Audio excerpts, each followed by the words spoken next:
Welcome back. ನೋಡಿ, ಭಾರತದ ಉದ್ಯಮ ಸಾಮ್ರಾಟ, ಭಾರತದ ಕೊಯ್ನೂರ್, ಜೊತೆಗೆ ಆಧುನಿಕ ಕರ್ಣ, ಕಲಿಯುಗದ ಕರ್ಣ ರತನ್ ಟಾಟಾ ನಮ್ಮನ್ನೆಲ್ಲ ಅಗಲಿದ್ದಾರೆ. ಇಡೀ ದೇಶಕ್ಕೆ ಇದು ಒಂದು ರೀತಿಯಾಗಿ ಶಾಕ್. ಇದೀಗ ಮುಂಬೈನ ಬ್ರೀಚ್ ಕ್ಯಾಂಡಿ ಆಸ್ಪತ್ರೆಯಲ್ಲಿ ಅಸ್ತಂಗತರಾದಂತಹ ರತನ್ ಟಾಟಾ ಅವರ ಅಂತಿಮ ವಿಧಿವಿಧಾನಕ್ಕೆ, ಜೊತೆಗೆ ಅಂತಿಮ ದರ್ಶನಕ್ಕೂ ಕೂಡ ಸಕಲ ರೀತಿಯ ಸಿದ್ಧತೆಗಳನ್ನು ಮಾಡಿಕೊಳ್ತಾ ಇದ್ದಾರೆ. ನಿಜಕ್ಕೂ ರತನ್ ಟಾಟಾ ಅವರು ನಡೆದು ಬಂದಂತಹ ಹಾದಿ ಇದೆಯಲ್ಲ, ನಮ್ಮೆಲ್ಲರಿಗೂ ಕೂಡ ಪ್ರೇರಣೆ ಅದು. ರತನ್ ಟಾಟಾ ಅವರ ಅಗಲಿಕೆ ನಿಜಕ್ಕೂ ಎಲ್ಲರನ್ನೂ ನೋವುಂಟು ಮಾಡಿದೆ. ಮುಂಬೈನ ಬ್ರೀಚ್ ಕ್ಯಾಂಡಿ ಆಸ್ಪತ್ರೆಯಲ್ಲಿ ಅವರು ಸೋಮವಾರದಿಂದಲೂ ಚಿಕಿತ್ಸೆ ಪಡ್ಕೊಳ್ತಾ ಇದ್ದರು ವಯೋಸಹಜ ಅನಾರೋಗ್ಯದಿಂದ. ಆದರೆ ನಿನ್ನೆ ರಾತ್ರಿ 10:30 ಸುಮಾರಿಗೆ ನಾವು ಅವರನ್ನು ಕಳ್ಕೊಂಡಿದ್ದೀವಿ. ಸೋಮವಾರವಷ್ಟೇ ಖಾಸಗಿ ಆಸ್ಪತ್ರೆಗೆ ದಾಖಲಾಗಿದ್ದರು ರತನ್ ಟಾಟಾ ಅವರು. ನಿನ್ನೆ ರಾತ್ರಿ 11:30 ಸುಮಾರಿಗೆ ವಿಧಿವಶರಾದರು. ಇದೀಗ ಖಾಸಗಿ ಆಸ್ಪತ್ರೆಯಿಂದ ಪಾರ್ಥಿವ ಶರೀರವನ್ನು ಮುಂಬೈನ ರತನ್ ಟಾಟಾ ಅವರ ನಿವಾಸಕ್ಕೆ ಕೊಂಡೊಯ್ಯಲಾಗ್ತಾ ಇದೆ.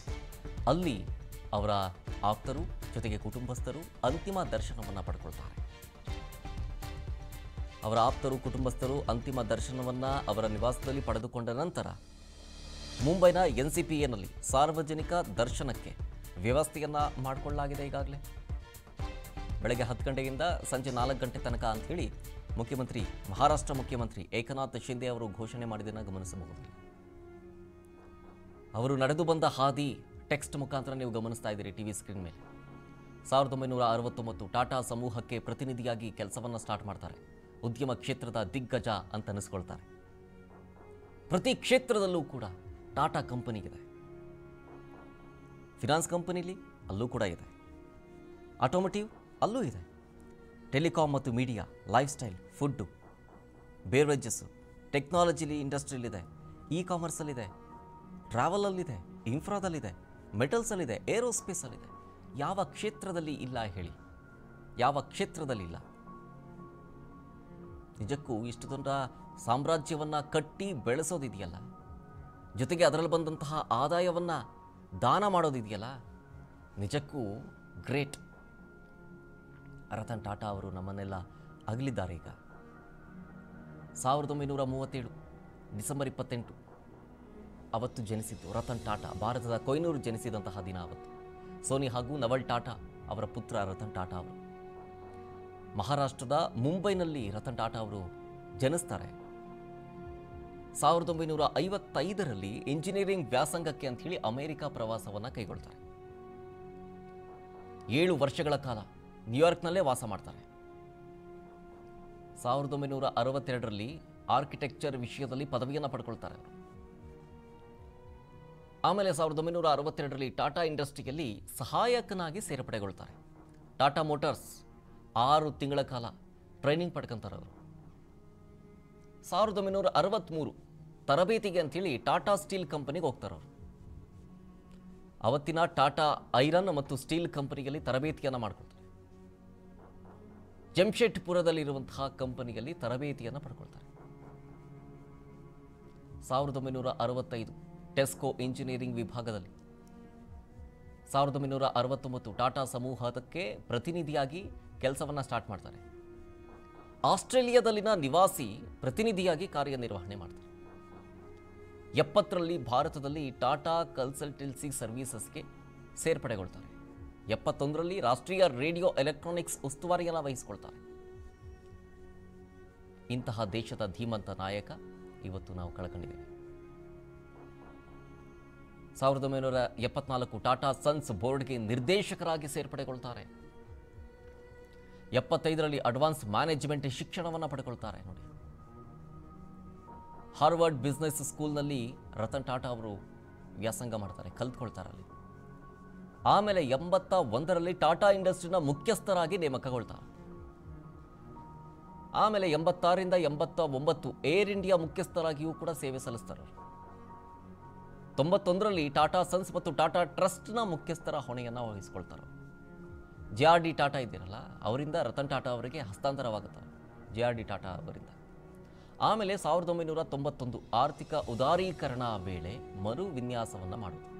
ಈ ಮರು ವಿನ್ಯಾಸಕ್ಕೆ ಕೈ ಹಾಕ್ತಾರೆ ಟಾಟಾ ಸಮೂಹ. 2000ಕ್ಕೆ 5-6 ಕಂಪನಿಗಳನ್ನು ಖರೀದಿ ಮಾಡ್ತಾರೆ ಅವಾಗ ರತನ್ ಟಾಟಾ ಅವರು. Tetley, Corus, Jaguar, Land Rover, Brunner Mond, ಡೆವೋನಂತಹ ಕಂಪನಿಗಳನ್ನು ಖರೀದಿ ಮಾಡ್ತಾರೆ. 2008 1 ಲಕ್ಷ ರೂಪಾಯಿನ ನ್ಯಾನೋ ಕಾರ್ ಲೋಕಾರ್ಪಣೆಗೊಳಿಸ್ತಾರೆ ಅವರು. 2012ಕ್ಕೆ 50 ವರ್ಷಗಳ ಸೇವೆಗೆ ನಿವೃತ್ತಿಯನ್ನು ಹೊಂದುತ್ತಾರೆ ರತನ್ ಟಾಟಾ. ಟಾಟಾ ಸನ್ಸ್ ಅಧ್ಯಕ್ಷ ಸ್ಥಾನಕ್ಕೆ ರತನ್ ಟಾಟಾ ಅವರು ನಿವೃತ್ತಿಯನ್ನು ಹೊಂದುತ್ತಾರೆ. ಬಳಿಕ ಟಾಟಾ ಸನ್ಸ್ನ ವಿಶ್ರಾಂತ ಅಧ್ಯಕ್ಷರಾಗಿ ರತನ್ ಟಾಟಾ ಅವರು ಸೇವೆ ಸಲ್ಲಿಸ್ತಾರೆ. 5-6 ಕಂಪನಿಗಳನ್ನು ಖರೀದಿ ಮಾಡಿದ್ದು ಯಾವಾಗ? 2000ನೇ ಇಸ್ವಿಯಲ್ಲಿ. ನೋಡಿ, ಅವರು ಬೆಳೆದು ಬಂದ ಹಾದಿ ತೋರಿಸುತ್ತೆ. ಎಲ್ಲೂ ಕೂಡ ಬ್ರೇಕ್ ಇಲ್ಲ, ಬ್ರೇಕ್ ಅನ್ನೋದೇ ಇಲ್ಲ. ಅವರ ಓಟಕ್ಕೆ ಎಲ್ಲೂ ಕೂಡ ಅಡಚಣೆ ಉಂಟಾಗಿರೋದೇ ಇರ್ಬೋದು, ತುಂಬ ಆಗಿರ್ತವೆ, ಆದರೆ ಬ್ರೇಕ್ ಮಾತ್ರ ಇರಲಿಲ್ಲ. 50 ವರ್ಷಗಳ ಸೇವೆಗೆ 2012ರಲ್ಲಿ 12 ವರ್ಷಗಳ ಹಿಂದೆಯೇ ನಿವೃತ್ತಿ ಹೊಂದುತ್ತಾರೆ ಅವರು. ತಮ್ಮ ಅಧ್ಯಕ್ಷ ಸ್ಥಾನಕ್ಕೆ ನಿವೃತ್ತಿ ಹೊಂದುತ್ತಾರೆ. ವಿಶ್ರಾಂತ ಅಧ್ಯಕ್ಷರಾಗಿ ಸೇವೆ ಸಲ್ಲಿಸ್ತಾರೆ. ನೋಡಿ ಅವರ ದೂರದೃಷ್ಟಿ ನೋಡಿ. ಅವರು ಬೆಳೆದು ಬಂದ ಹಾದಿಗೆ ಹೇಳುತ್ತೆ ಅವರು ಯಾವ್ಯಾವ ಕಷ್ಟಗಳನ್ನು ನೋಡ್ಕೊಂಡು ಬಂದಿದ್ದಾರೆ, ಜೊತೆಗೆ ಅವರ ವ್ಯೂ ಪಾಯಿಂಟ್ ಏನು ಅಂತ. ಚಿಕ್ಕದಾಗಿ ಹೇಳಬೇಕು ಅಂದರೆ ಅವರ ವ್ಯೂ ಪಾಯಿಂಟ್ ಇಷ್ಟೇ: ದೇಶ ಬೆಳಿಬೇಕು, ದೇಶದ ಜನ ಬೆಳಿಬೇಕು. ಇಂತಹ ಭಾರತದ ಹೆಮ್ಮೆಯ ಉದ್ಯಮ ರತ್ನ ರತನ್ ಟಾಟಾ ಅವರು ಇನ್ನಿಲ್ಲ. ಹಾಗಾಗಿ ಅವರಿಗೆ ಸಕಲ ಸರ್ಕಾರಿ ಗೌರವಗಳೊಂದಿಗೆ ಅಂತ್ಯಕ್ರಿಯೆಯನ್ನು ಮಾಡಲಾಗುತ್ತೆ. ಮುಂಬೈನ NCPನಲ್ಲಿ ಸಾರ್ವಜನಿಕ ದರ್ಶನಕ್ಕೆ ಈಗಾಗಲೇ ವ್ಯವಸ್ಥೆಯನ್ನು ಮಾಡಲಾಗಿದೆ. ಇವತ್ತು ಬೆಳಗ್ಗೆ 10 ಗಂಟೆಯಿಂದ ಮಧ್ಯಾಹ್ನ 3:30 ಅಥವಾ 4 ಗಂಟೆ ತನಕವೂ ಕೂಡ ಅಂತಿಮ ದರ್ಶನವನ್ನು ಪಡ್ಕೊಳ್ಬೋದು. ಹಾಗಾಗಿ ಅಲ್ಲಿ ಬಿಗಿ ಪೊಲೀಸ್ ಬಂದೋಬಸ್ತನ್ನು ಕೂಡ ನಿಯೋಜನೆ ಮಾಡಲಾಗಿದೆ.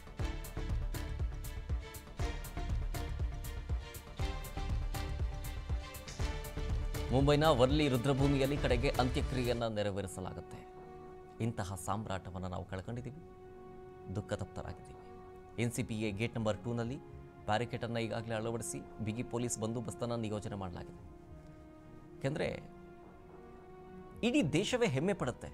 ಟಾಟಾ ಅನ್ನೋದು ದೇಶದ ಹೆಮ್ಮೆ. ಅದು ಎಷ್ಟೋ ಜನ ಯುವಕರಿಗೆ ಪ್ರೇರಣೆ. ಐಡಿಯಾಸ್ಗಳನ್ನು ಯುವಕರೇನಾದ್ರು ಬಂದು ಹೇಳ್ತಾ ಇದ್ರೆ ಅವ್ರನ್ನ ಪ್ರೋತ್ಸಾಹ ಮಾಡ್ತಾ ಇದ್ದವರು ರತನ್ ಟಾಟಾ ಅವರು. ಆದರೆ ಅವ್ರಿಗಾಗಿದ್ದು, ಫಾರ್ ಎಕ್ಸಾಂಪಲ್, ಕಾರ್ ಉದ್ಯಮ ಸ್ಟಾರ್ಟ್ ಮಾಡಬೇಕು ಅಂತ ಹೇಳಿದಾಗ ಫೋರ್ಡ್ ಕಂಪನಿಗೆ ಅಂತ ಅವಮಾನ ಮಾಡುತ್ತೆ. ಈ ರೀತಿಯಾದಂತಹ ಅವಮಾನ ಮುಂದಿನ ಪೀಳಿಗೆಗೆ ಆಗಬಾರದು. ಹಾಗಾಗಿ ಅವ್ರೇನು ಮಾಡ್ತಾರೆ, ತಮ್ಮಲ್ಲಿಗೆ ರತನ್ ಟಾಟಾ ಅವರ ಬಳಿಗೆ ಯುವಕರು ಏನಾದ್ರು ಐಡಿಯಾಸ್ಗಳನ್ನು ಇಟ್ಕೊಂಡು ಬಂದರೆ ಅವ್ರನ್ನ ಪ್ರೇರಣೆ ಮಾಡ್ತಾ ಇದ್ರು, ಬೆಳೆಸ್ತಾ ಇದ್ರು. ಐಡಿಯಾಸ್ಗಳನ್ನು ಹಂಚಿಕೊಂಡು ಅವರು ಕೂಡ ಒಂದಷ್ಟು ಟಿಪ್ಸ್ಗಳನ್ನು ಕೊಡ್ತಾ ಇದ್ರು, ಬೆಳೆಯೋದಕ್ಕೆ ಹೆಲ್ಪ್ ಮಾಡ್ತಾ ಇದ್ರು. ನಿಜಕ್ಕೂ ಅವರಿಂದ ಫಲಾನುಭವಿಗಳಾಗಿರೋರು ಲಕ್ಷಾಂತರ ಜನ ಇದ್ದಾರೆ. ಲಕ್ಷಾಂತರ ಜನ ಅವರ ಕಂಪನಿಗೆಲ್ಲ ಕೆಲಸ ಮಾಡ್ತಾರೆ. ಅಷ್ಟೂ ಜನ ಇವತ್ತು ಪಾರ್ಥಿವ ಶರೀರವನ್ನು ಅಂತಿಮ ದರ್ಶನಕ್ಕೆ ಬಂದೇ ಬರ್ತಾರೆ. ಲಕ್ಷಾಂತರ ಸಂಖ್ಯೆಯಲ್ಲಿ ಬಂದೇ ಬರ್ತಾರೆ. ಹಾಗಾಗಿ ಪೊಲೀಸ್ ಬಂದೋಬಸ್ತನ್ನು ಆಬ್ವಿಯಸ್ಲಿ ನಿಯೋಜನೆ ಮಾಡಲೇಬೇಕಾಗುತ್ತೆ. ಕಾಲು ತುಳಿತಕ್ಕೊಳಗಾಗಬಾರದು ಅಥವಾ ಇನ್ನಿತರ ಯಾವುದೇ ರೀತಿಯಾದಂತಹ ಅಹಿತಕರ ಘಟನೆಗಳು ನಡೀಬಾರದು ಅನ್ನೋ ನಿಟ್ಟಿನಲ್ಲಿ ಈ ಎಲ್ಲ ಕ್ರಮಗಳು. ರತನ್ ಟಾಟಾ ಅನ್ನೋ ಹೆಸರು ಬರ್ತಾ ಇದ್ದಂಗೆ ನಮಗೆ ಒಂದು 4 ಟಾಪಿಕ್ಗಳು ಕಣ್ಮುಂದೆ ಬರುತ್ತೆ. ಅವರು ನಡೆದು ಬಂದ ಹಾದಿ, ಬಿಸ್ನೆಸ್, ಕೈಗಾರಿಕೋದ್ಯಮ ಕ್ಷೇತ್ರದಲ್ಲಿ, ಅವರ ಉದ್ಯಮ ಕ್ಷೇತ್ರದಲ್ಲಿ ನಡೆದುಕೊಂಡು ಬಂದಂತಹ ಹಾದಿ ಇದೆಯಲ್ಲ, ಅದ್ರ ಬಗ್ಗೆ ನಾವು ಮಾತಾಡ್ತೀವಿ.